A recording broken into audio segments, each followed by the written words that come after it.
what I plan to do, I think we've got an hour. What I plan to do is to just sort of lay out some thoughts. I'm not entirely sure how long that will take, maybe somewhere around about 20 minutes or so, and then open the floor for discussions and a bit of interactivity, and to hear from other people's sort of perspectives. Actually, tell you what we'll do for a minute, without messing this up, he says, hopefully. Let's just go back one slide. I'm just going to come so I can see the screen, and just using the show of hands button, just so I can get a sense of the kind of mix of people that are in the room. How many of you have written written a bid for competitive grant funding in the past, just by show of hands?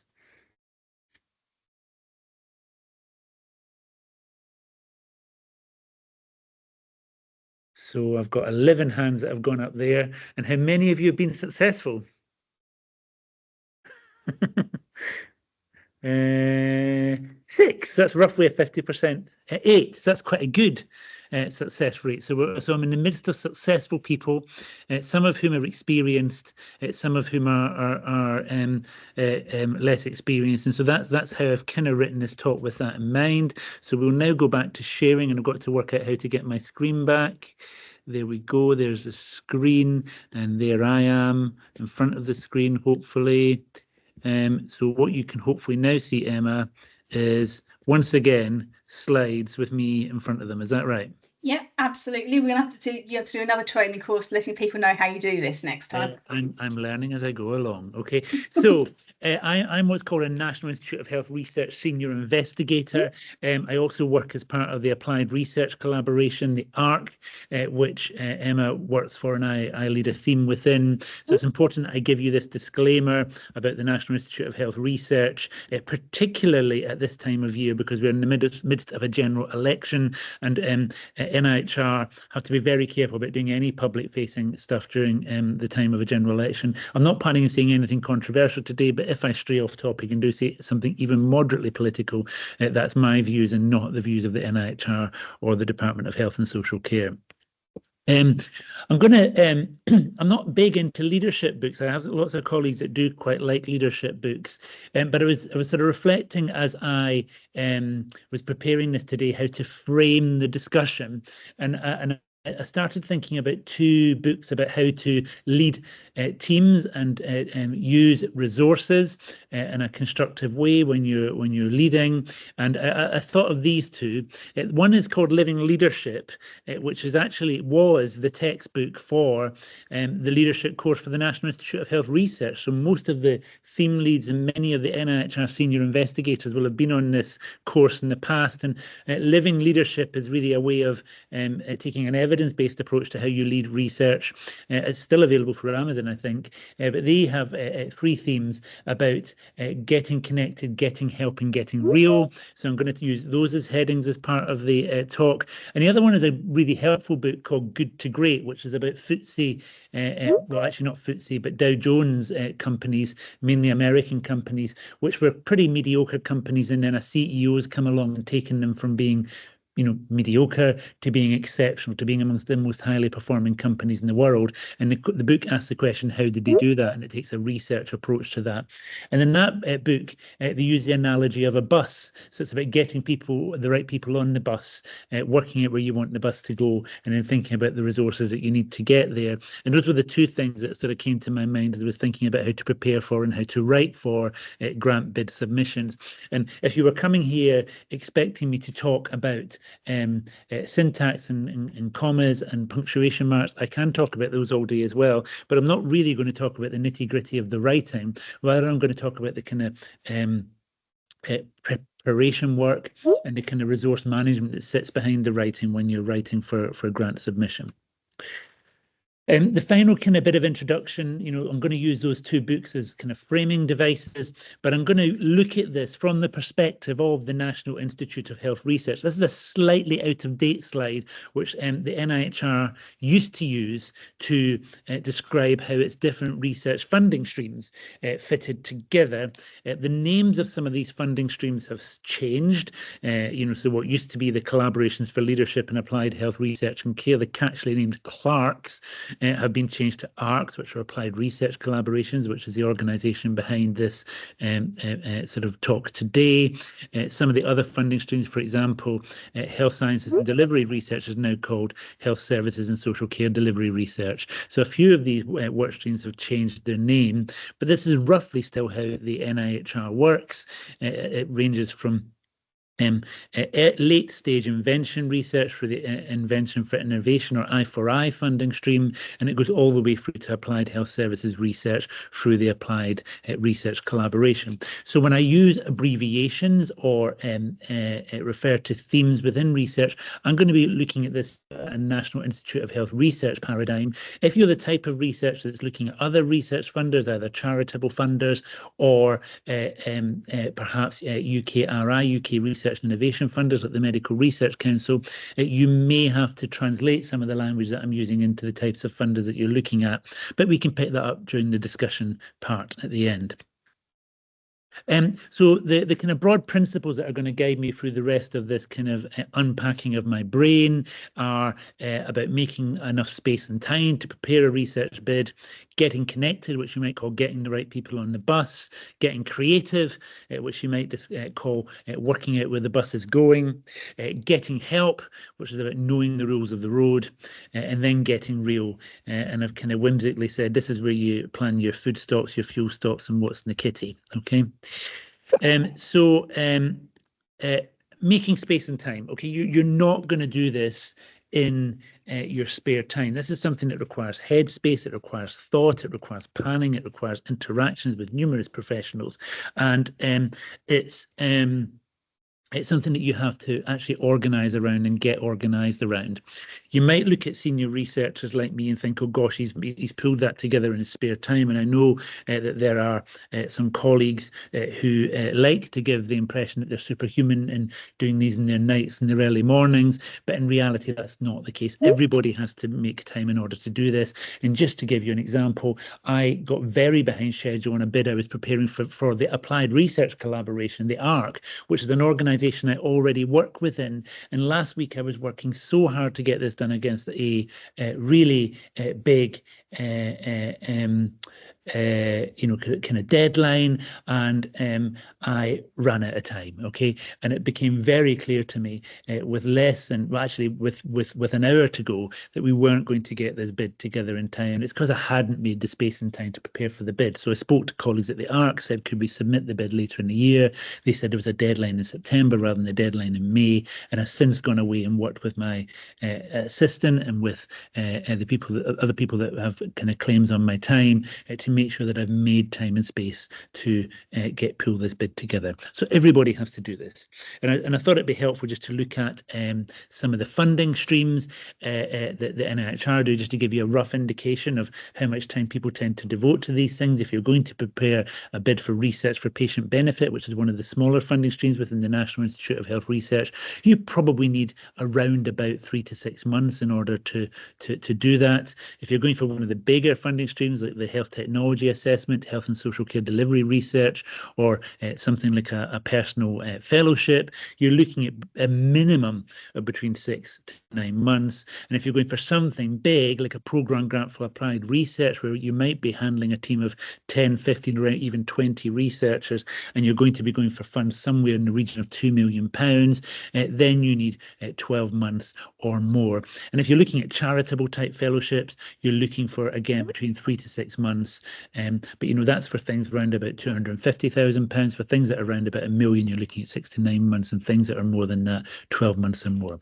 Now, I have to say, this is not full time. It's not saying that you carve a year out of your time in order to write a programme grant for applied research, but it's saying that you need to do a protracted piece of work over a long period of time. And it might be, for example, half a day a week when you take into account all the time spent writing, the time networking, the time holding meetings, etc.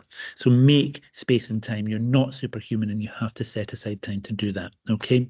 Now, I know that many of you will be working full-time or part-time within the NHS, and you might be saying, well, how do I go about doing that? And there are increasingly a number of pump priming funds and available to help healthcare professionals make the time within their job plans in order to actually prepare research bids. We recognise that this is a professional activity, it's not a hobby.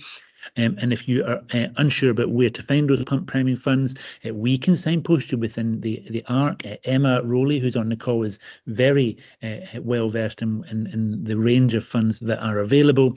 But also, if you're based within a university, you could speak to your research and knowledge exchange team. If you're based within an NHS trust, you can speak to your research and development team, your R&D team. And if you are still not sure, then Google has a number of resources which can help to point you towards the types of pump priming funds that can help you make space and time to do this. So once you've made the space and time, the next thing you really need to do is get connected, get the right people on the bus before you even think about where it is that you're going to go. You're going to need a team of people around you in order to do this. And they are going to be really, really important when it comes to actually refining and designing your research question. Defining a research question which is fundable really is an art. It takes quite a lot of experience to work out the types of things that funding bodies are looking for. So you need to get the right people around you. If you're new to this, then mentorship is important, and that can be mentorship in terms of actually someone who's going to help you prepare the work, but it might be more formal mentorship. For example, if you're going for something like a National Institute of Health Research Fellowship, there will be spots on the application form to say who are going to be your mentors, and recruiting the right people to support you with that is really essential if you're going to be successful. Yeah, people sometimes talk about a successful grant application as being the right combination of person, place, and project. And what your mentors will bring is additional people and also a sense of place. What has the place that you want to work in achieved in the past? Does it have a track record? Can you convince your funders that you have the right support and experience behind you? Okay, we can talk during the chat about what a good mentor looks like if you're not sure. The next thing is to get your stakeholders on board. Now, and for many of you, it's going to be a clinical type research question. So your stakeholders might be frontline clinicians delivering health and or social care services. They may be the types of people that commission and design services, people within the integrated care system, people who are care commissioners within local authorities if you're working in social care. Or they may be the people delivering frontline care. So it could be NHS staff, or it could be, I'm a care home researcher for much of the work that I do, and it's rare for me to even start thinking about a piece of research without first discussing it with a number of different care home managers and or staff and asking one or more of them to come on board as a co-applicant and collaborator. The next thing to think about is patient and public involvement, and this PPIE is really essential if you're going to get your research right. Now, the PPIE representatives are lay people. They are different from stakeholders. So I often see, for example, people that are interested in doing work in care homes, and they say that we've done our PPIE because we have a care home manager and some care home staff members on board. They are not members of the public. They are not lay people, they are professionals, and it's really important that you keep your lay voice and your professional voice separate as you're preparing your grant. It's really important that you get these guys on from the beginning to help you work out what your research question is going to be, your aims and objectives, so that you design something that's actually going to have real world impact. And I'll come back to that in a bit, because your panel increasingly will be looking at something that really has resonance and relevance to the people that use the services that we deliver. You're going to have to look and see who are the competitors and leaders in your field, and if you have a mentor, then that's something that they will be able to do. Although if you're an experienced clinician, you may already know the answer to this. I regularly get approaches from people in different parts of the country saying we're about to do a piece of research in care homes, and they may say, can you help us? Or they may just say, are you doing anything in this space? Are you aware of anyone doing anything in this space? This is a way of getting help. It's also a way of sort of sussing out what the competition is likely to be, particularly if you're going for a grant which is a themed grant. You may find that there's lots of other people in the country that are going to be competing with you, and other people may know the lie of the land better than you do, and it will be important to speak to them. I'm just finishing a piece of work which took 2 years, took 4 years, around developing minimum data sets for long-term care homes in the UK, and I think we have something like 14 collaborating centres on that bid, and that's because very early on the lead investigator, who's a professor from Hertfordshire called Professor Claire Goodman, reached out to all the other leading care home researchers in the country, and she got them on her team. So by the time that we applied for that piece of work, we pretty much had all the competition on our team, which meant that we were in the best and most competitive position to secure the funding. Methodological expertise will be important, and this is where the acronym SOUP starts to come in. So if you're going to be doing anything that involves randomization or randomized controlled trials or even outcome measurements, then you're going to want to speak to a clinical trials unit, something that looks like a clinical trial, needs clinical trials expertise. And in the UK, expertise in clinical trials is formalized into clinical trials units. Most major universities have a clinical trials unit. We have one in Nottingham, which is the Nottingham Clinical Trials Unit based here on University Park. Leicester hospitals have a similar CTU setup. We also have clinical trial support units at the Royal Derby Hospital. So hospitals that don't have CTUs may have CTSUs, which are kind of satellite units that work with CTUs, but they have statisticians, they have trials methodologists. They also have people that can help you cost your bid, which we'll come back to later. If you're looking at implementation research, which is about actually bringing research into practice, not a randomized controlled trial, then you're going to want to speak to people within the applied research collaboration, and they're the people that are sponsoring this talk today. So you already have the contact details, but you can find us on the internet, and there are applied research collaborations in most regions of the UK. If you're looking at research which is more basic biomedical translational research, perhaps stuff that might be looking at how you take basic science and convert that into first in patient type research, then there are bodies of research called biomedical research centres, and again we have one in Nottingham, there's another one in Leicester, they're dotted around the place.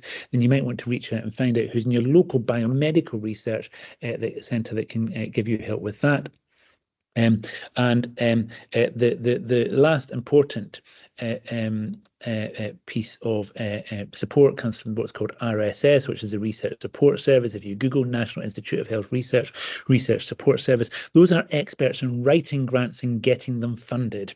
And if you're going to do any piece of work which is going particularly for NIHR type research, then it's really worth looking at the RSS website and seeing the type of support that's available to you on that, so that they can help you design research which is not only good, but which is funded. And for that last one, I've written CTU again twice. I mean, it's not to say that CTUs aren't important enough to mention them twice. They are, but I meant to write CRM, which is Clinical Research Network. Those have recently been reconfigured, but these are the organisations that actually help you to deliver research. And we have an East Midlands Clinical Research Network, which can help to tell you how the research will be delivered in practice, particularly if it's going to be funded by the National Institute of Health Research, because then that becomes what we call portfolio research, and that means that the Clinical Research Network has a contractual obligation to support that type of research in the region where it's going to be delivered. So reaching out to them early is really important if you're going to deliver and design something which is feasible and deliverable.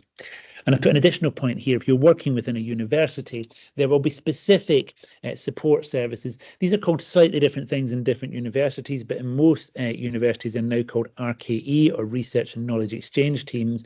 And for example, I run an academic unit here in Nottingham, which has 2 permanent members of staff who are part of the Research and Knowledge Exchange Team, and they are experts in costing and preparing grants and ensuring that we're putting forward the best and most professional looking bid, so that we can deliver research which is fundable. So getting connected is absolutely essential, and you need to be making these connections really, really early in your research journey, even as you're forming your research question and your research objectives. PPIE and stakeholders. People often go about patient and public involvement and stakeholder engagement in a tokenistic way, and they say, well, you know, we spoke to them at the beginning and we'll speak to them a bit in the middle and we'll speak to them a bit at the end. But in reality, there's essentially nothing that they can't do. And what I would really encourage you to do is to think about how you work with your PPIE and stakeholder representatives and how you build them in at every stage of your process. If you do this, the research will be more competitive, it will be more likely to get funded, but it's also more likely to have real world impact, which is after all why it is that we're trying to do this. And I have been involved in pieces of research in the last decade. We've used members of the public in designing the study question and designing the study methodology and preparing the grant bid, looking at lay summaries. Absolutely, they're much better at lay English than we are as professionals, but also looking at technical summaries and saying, do they make sense or do they just disappear up their own navel? With tech speak, PPIE representatives can be really, really helpful with that. And then when you get funded, they can help with project management in terms of meeting regularly with the project team. They can sit on project steering groups, which is more of an executive function. They can sit on data management groups if you're running a clinical trial. They can help with acquiring data. So I've been involved in studies where members of the public have actually helped as interviewers and helped to run focus groups. They can help with data analysis. They can help you to make sense of what it is that your data are showing. This is particularly the case if there is qualitative data. Much harder if you're dealing with complex statistical data, because teaching members of the public to handle stats can be quite challenging. But they can help you make sure that you're presenting your stats in such a way that they are comprehensible. And that's really important if you're doing any type of work. And finally, really, really helpful when you're writing papers, even for academic publications, and particularly helpful if you're doing dissemination work, whether that's video-based, web-based, or anything else. It's really important if you are working with stakeholders or with members of the public that you pay them or you pay for them in a way that makes sense. And that can be around, for example, giving them money to pay for carers if, for example, they have a dependent who requires them to provide support. Much of the research I'm doing, for example, is around older people, and people who genuinely legitimately have something to say about care of older people often have caring duties. And so I will often put backfill money into my research bids. But you can also, there are also instructions on how, how to pay their expenses and how to sort of appropriately reimburse people in a way that is both sustainable and commensurate with what most members of the public would expect. And you can find details on this on the NIHR website following the QR code that I put on this slide. So once you've got connected, you need to get creative, work out where your bus is going to go. And a few points here. You really need to get your aims and objectives sorted out first before you get too embedded in your methodology. Make sure that you're asking questions which are feasible, which are addressable by research. And the kind of early beginners kind of mistakes are either to ask questions which are too small and too narrow, and therefore aren't big enough or substantive enough to really merit funding through a competitive external funding body, or questions which are way too broad and just can't be addressed by a research methodology. And this is where the mentorship and the kind of methodological support comes in. The people that you've made connections with will really be able to help you do this. Once you've done this, you need to work with your methodological experts to make sure that the research you're going to deliver is going to be feasible, and to make sure that you address any really difficult methodological questions around stats, around economics, around qualitative data analysis that you'll need to address in order to deliver your research. And make sure that you allow enough time to have conversations with people that really understand this. There'll be plenty of people. I work with statisticians that have never been on a ward or never been in a care home in their life. But if I get really stuck about how to adequately power or how to randomize a piece of research in a care home, they can really help me work through that. And I've often seen myself setting aside whole afternoons to go and sit and explain the problem from a number of different angles, sometimes taking stakeholder and PPIE representatives along, and then just work with those methodologists to really make sure that we thrash out the methodology of what it is that we want to do. As I said before, you need to make sure that your PPIE and stakeholder work is woven through this. So you need to be interacting with them regularly throughout the grant writing process. And you also need to be reaching out to colleagues in the clinical trials unit, research support service and clinical research network. Emma will remind me at the end that I've got the name of that wrong, and what CRNs have changed to when we get to that point. But you need to make sure that you're having those conversations as you go to make sure that you're designing research that these people can actually help you deliver. Yeah. The RSS in particular are helpful because they sit on grant funding panels as independent observers, so they know precisely the sort of thing that funding panels look for. And I think one of the important things, particularly when you're bringing together people that haven't worked before, when you're bringing together perhaps people that haven't done research before with people that are experienced researchers, or when you're bringing together researchers from different paradigms. I started doing a piece of work recently where I brought together physiologists who mostly spent their life in the laboratory with clinicians, who mostly spent their life on the wards with qualitative researchers who mostly spent their life doing interviews and analysing qualitative data. And what was really important was they had time to form as a team, and that meant they had to meet face to face on more than one occasion. If your team is not coherent, if they're arguing against each other, that will be very evident to the panel, and you will struggle to get that work funded. It's useful to think about how you can stake a claim on the space that you want to get your research funded in. So look at, is there a systematic review or a scoping review that needs to be done? Or even can you do an old-fashioned narrative review or publish a commentary? If you can do that, and you can do that before you submit your grant submission, it means that you can reference your own work, and it really helps you to sort of stake a claim on the space that you're trying to get funding for. Similarly, if you can do some pump priming work, some early qualitative interviews, some focus groups, or some early feasibility work that even just looking at the numbers of participants that you would likely to have in a trial using clinical databases, that's really compelling. And if you can present that at a poster at an academic conference or present or publish it in a journal, then that really helps the research funding panel to see that you are a credible person that can, or credible team that can lead work in this space. And if you can do it with the team that you plan to apply for the research with, so much the better, because that will reassure the researchers that you're not going to be storming and forming after they've given you money. Yeah, they're going to be storming and forming before. Okay.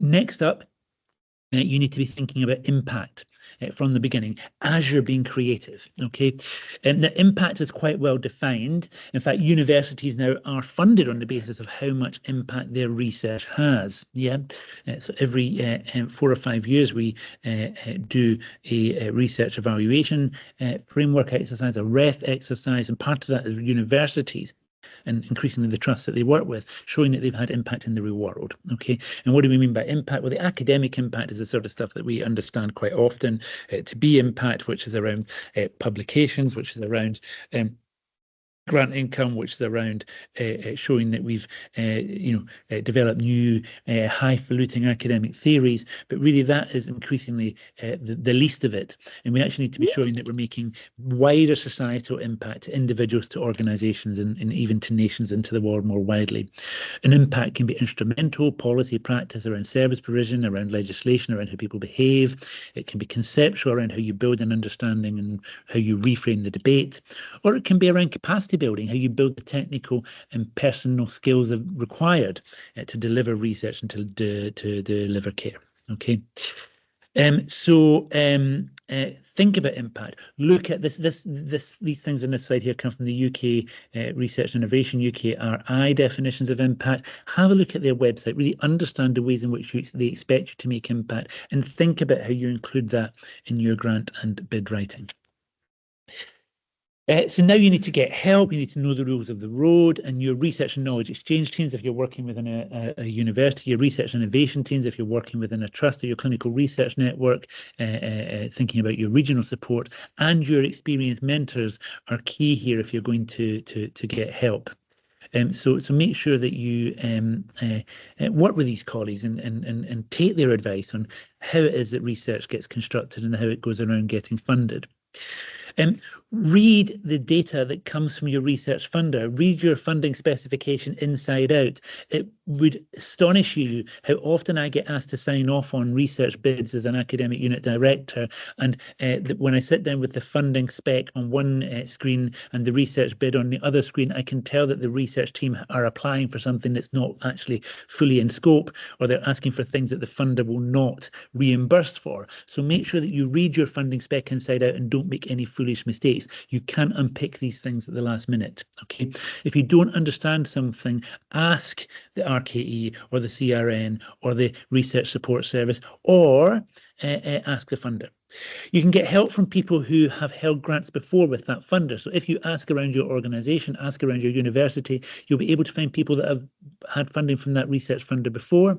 You may even be able to find people who have been on the research panel. I sat on a research for patient benefit panel, for example, and people often come to me and say, does this look like the sort of thing that Research for Patient Benefit would fund? I have colleagues in my corridor who have sat on HTA panels or who have sat on research programme grants for applied research panels. So ask people that have sat on the panels before, is this the sort of thing that people fund? Yeah.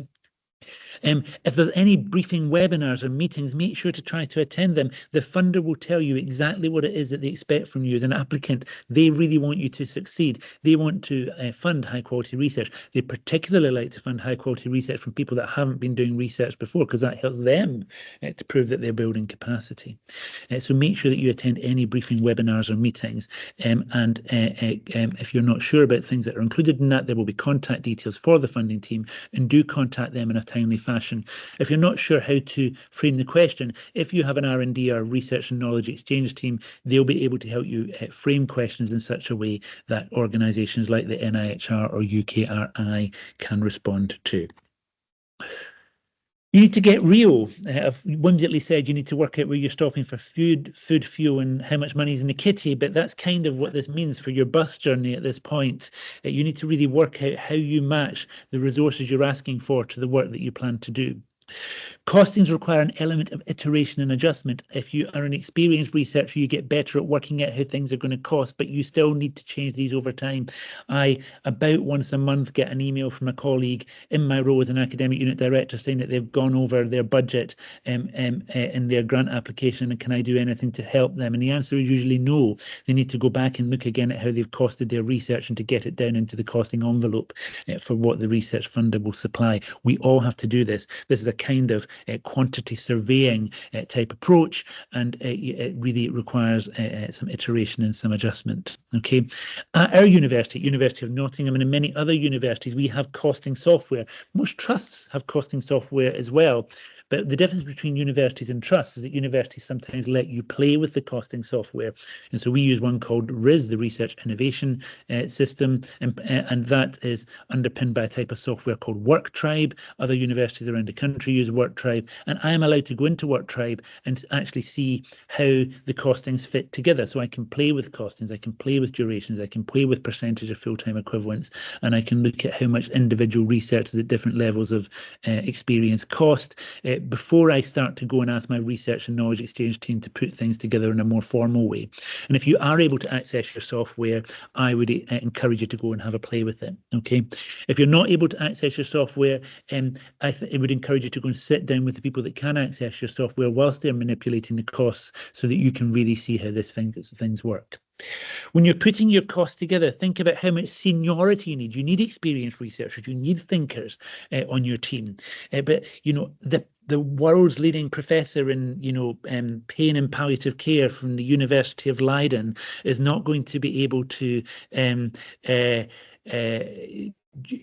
go out and actually do your focus groups for you. So you need to balance that type of expertise with people that are actually going to do the on the ground research, and they're your doers.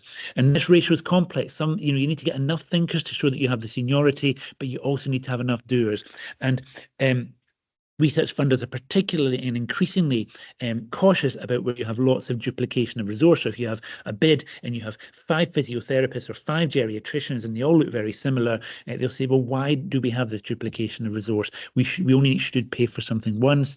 The other thing that they're also increasingly aware of is lots of tokenistic small amounts of senior researchers. So if you have 10 professors on your grant and they're each contributing 1 hour a week, your funder will start to smell a rat, and they'll say, look, these people can't meaningfully contribute to the research. And so beware about research which is top heavy with lots of experienced people costed on for small amounts of money. Don't undercost. Okay, the panel wants the research to look feasible, and you need to be able to deliver on what you've promised. Okay, so don't say that you'll do something on a shoestring when you will not be able to do so. Yeah, and if you, again, this is about quantity surveying the research, so speak with the more experienced people as you're doing this and make sure that you don't undercost. We know at the University of Nottingham that we have a historical track record of undercosting our research by comparison with more successful research bidding organisations like the University of Cambridge or the University of Oxford. And we know that their cost per full-time equivalent that they put in for grants is substantially higher than us. Okay, so actually making yourself look cheap, doesn't always make you competitive. It's really important that you don't undercost. Your Gantt chart, which is a form of organizational chart. If you don't know how to do a Gantt chart, then again, this is something where you need mentorship and support and help. A research and knowledge exchange team or a research and innovation team will be able to do this. Don't buy expensive Gantt charting software. Just do it in Microsoft Excel. People that know what they're doing will be able to tell you how to do that, right? But your Gantt chart, which will be a condition of your research funding for almost every research funder, will need to match your resource requests. So don't request resources for activities that are not on your Gantt chart, and don't have activities on your Gantt chart that you don't have resources to be able to deliver. Okay. Be really, really cautious about predicating success on match funding. So if you think that you're going to get match funding for your trust or match funding for your university, what they were able to do even a year or two ago, they're increasingly unable to do because of the financial situation that most public organisations find themselves in right now. So it's very difficult, for example, to get matched funding from the University of Nottingham or the trusts in Nottingham and Derby at the moment because they just don't have the money. Okay, so be cautious about predicating success on match funding. And if you're going for a grant that requires match funding, go and ask the people that hold the purse strings near the beginning of your work whether they're going to be prepared to do the match funding. Don't go to them late. Yeah, don't go after you've invested lots of time and effort in designing your research. You may need to, when you go back to that thing that I said in the last slide, costings require an element of iteration and adjustment. You may need to make difficult decisions as you get towards the end of your research journey about colleagues that are going to come off the grant. Yeah, about colleagues who are going to have less time on the grant, or about activities that you'd initially planned to do that you can no longer afford to do. Inexperienced researchers often get very nervous about making this decision because they think that people will be offended, and there are some big professors that do still get offended when they're taken off grants, but in reality most people that are experienced researchers understand the game. They've been here before themselves, and they realise that, you know, sometimes when you're getting near the end of a piece of research that you know, you have to take costs out. Yeah, so don't overthink it. Just have frank decisions with your teams. The more experienced people will be comfortable with this. The less experienced people might need a bit of hand-holding. So if you're going to invest time and energy, don't worry too much about the big professors. Worry more about the people that are more junior in your team, because they will be much more invested in staying on the team. It's really important when you put your bid in that it's got everything that's required to go with it. So don't leave things like institutional sign-off from all participating institutions, sponsorship agreements, letters of support to the end. Make sure that you've got time and you allow time for them before submission, okay? And make sure you allow some time for multiple proofreading. Okay, research that looks sloppy, bids that look sloppy will tend not to get funded. Okay, research panels, they're sometimes a little bit, you know, anal about these things. Professors can get very, and these panels are often populated by professors, and you can get very sort of old-fashioned about the types of written English. But usually it's just because if you've not taken the time to really thoroughly proofread your application, it makes people worried that you maybe haven't put enough thought into things like the Gantt chart and the resources and the costing, and a sloppy application makes us think that it's underworked and maybe needs more help. So make sure to allow time for proofreading. And an important point to make is that many grant applications require multiple iterations. There'll be a stage 1, then a stage 2. So remember to work with your team to remind them that if you're successful at stage 1, that you're going to need to do more work at stage 2 and leave time in your diary and get them to leave time in their diary so that they are expecting the stage 2 to come back and can give you the time that they need. So plan for success. Yeah, if you don't plan for success, then when you get the thing coming back, you're going to kick yourself because you're not going to have enough time or resource to deliver your stage 2 application. So I said it'd take about 20 minutes, and as often with these things, when I actually start to talk through it, I find that I've got more to say than I thought I would. So it's actually been closer to 40 minutes. I hope that's been useful, and thank you for bearing with me. The final point I want to make before we go to discussion is that when I got you all to show your hands at the beginning, I think there was about 11 people that had applied for research and about 8 people who'd been successful for research, which means that there were at least 3 or 4 people in the room who have applied for research and not got it. That's part of the game, yeah. And I think this quote from Thomas Edison about the light bulb is really important. I've not failed 700 times. I've not failed once. I've succeeded in proving that these 700 ways will not work. Okay, the process of peer review is complex and difficult, but if you take it at face value, Most people in the system want to fund the best research in order to make a difference to patient care, to social care, to healthcare. Yeah, they want to change the world. Okay, if they're not funding you, it's because they think that your work is not yet world changing, or in comparison to other work that they've been asked to fund, it is less world changing than the other things that they've been asked to provide money for. So take that as an opportunity to learn and to reflect. Some funders give you brilliant feedback. Some funders give you dreadful feedback. And increasingly, because of the resource constraints and admin within big funders, we find that the feedback quality is not as good as once it was. But take what you can from what they give you, go back, dust yourself off, work with your collaborators, see if you can work out what the weaknesses are. And then if it's worth doing, please, please, please go back and do it again. Don't be put off by the first rejection. So that is everything that I want to say. The tests of Microsoft Teams are, can you get it started, and then can you get it stopped? So let's see if I can get this stopped now. Hopefully I'm stopped now. It is. You have stopped sharing. You haven't disappeared. So I say that's a win. Yay. Thank you, Adam. So we'll open up the questions and discussions. I just have a reflection to make. So I was really lucky that the first ever bid I submitted, I won, which completely and utterly put you into a full sense of security that it's going to be that easy all the time. What do you think your success rate is? Because mine's really rubbish these days. Good question. I think when I started out, I probably had about a 1 in 7, 1 in 8 success rate, which I think is where most people are when they're starting out, maybe 1 in 10. Increasingly, it's probably about 1 in 3, 1 in 4.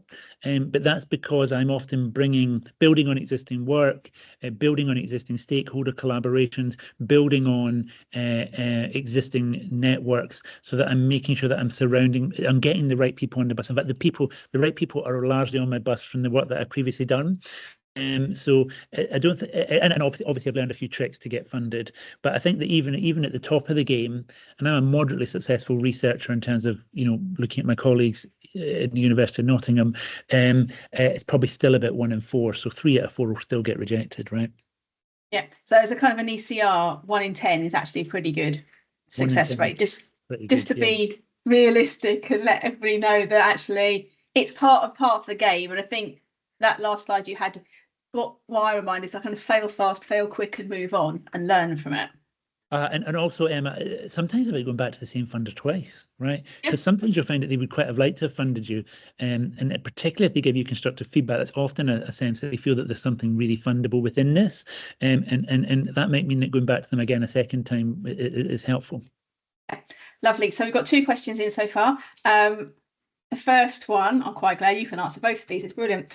What is matched funding? Okay. Right. Matched funding is it's increasingly an urban myth, so don't go looking for it. But matched funding, some funders, particularly charitable. So if you're going for a big funder like the National Institute of Health Research or the Wellcome Trust or the Medical Research Council, they're quite rich, and they want to fund highly professional research. They'd rather fund a smaller number of projects to a higher level so that they are successful. So if you go to something like NIHR, Wellcome, or MRC, you're going to get your research fully funded. Yeah. Sometimes charitable funders, the cancer charities, the heart charities, the stroke charities, the dementia charities, things like the Dunhill Medical Trust for Aging, sometimes they don't have quite as much money to go round. And so they will actually say, well, we will pay for half or 3/4 of the research funds, but you need to find institutional match funding. The applied research collaboration, we used to do this, Emma, didn't we? So we'd say, we put up 50% of funding for a PhD fellowship, but people have to bring 50% of their own money from their own organisation. Now, in universities, we used to have processes for applying for match funding. In fact, we still have processes, if I'm honest, for applying for match funding. But, I used to probably be involved in signing off a match funding request for a university colleague once a week. We are now 6 months into 2024, and I have not yet signed off a successful match funding application through the university this year because finances are so tight. Okay. Similarly with trusts, it used to be that trusts had quite big research and development funds, funding from trusts is not as available as once it was. But if you've got a funder that demands match funding as a condition, go and ask the people that hold your purse strings early. So if you're in a university, come and ask whoever runs your academic unit, they'll be able to tell you, right?